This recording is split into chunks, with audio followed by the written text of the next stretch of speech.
èyí ni ẹbí àràbà wo tìlú ìjẹ̀rò èkìtì ṣe ń pe gbogbo afẹ́nifẹ́re ọba ìjòyè gbogbo babaláwo onífá gbogbo olúwo àràbà wo tí ń bẹ lótú fẹ̀ síbi ọdún ifá àràbà family ti 2022 tó wọlé láyọ̀ gbogbo ìṣòwò ọ̀pẹ láfiwé pè síbẹ̀. ọ̀sẹ̀ ìtura ṣọdún lónìí ọdún olówó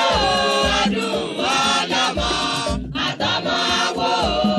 àtọmọ ọ̀gbẹ̀rì gbogbo wa ò la ó ṣàmọ́dún o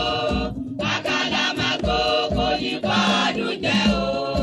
ọjọ́ karùndínlógún ní bíbọ ifá ní ilé bàbá àràbà wo tí ń bẹ ní ìjùrí street ìjẹ̀rò èkìtì lọ́jọ́ yìí kan náà ní jíjọ lọ sí ààfin kábíyèsí ọwọ́ àjẹrò ọjọ́ kẹrìndínlógún oṣù kẹwàá ọdún yìí bákan náà ni a máa ṣe ìfilọ́lẹ̀ ọba ẹ̀là foundation pẹ̀lú ìkówójọ lẹ́yìn tí ó wáyé ní adébómi hall ọmọborí owówè ìjẹ̀rò èkìtì níbi tí a ti máa gbàlejò àwọn èèyàn jàǹkànjàǹkàn orí adé ọjọ́ náà ni ìsúyẹ́ majesty ọba joseph adébáyọ̀ adéwọlé ofrjp ọwọ́ àjẹrò fìjẹrò kingdom chief launcher mr adéwálé àdìgún chairman high chief ọwánikin adéyẹmí ayọ́bíọlọ́jà chairperson chief mrs fadahunsi adédayọ̀ tó fi mọ́ ọ̀gọ̀rọ̀ àwọn èèyàn jàǹkànjàǹkàn tá a fi wé pè tá a nílẹ̀ dákọ̀ owó tó o lálàálù akutupo sọ lọ́jọ́ ikọ̀ náà ọba ẹ̀là foundation máa ṣe ìrónilágbára fún àwọn ọ̀dọ́ arúgbó opó àti bẹ́ẹ̀ bẹ́ẹ̀ lọ bẹ́ẹ̀ sì tún ní ẹ̀bùn rabandẹ̀ ẹ̀rìmọ̀ wà fún àwọn tó bá gbé igbá orókè nínú ìdíje ifá kíkì òrìṣà kíkì lára àwọn ẹ̀bùn náà ni mọ́tò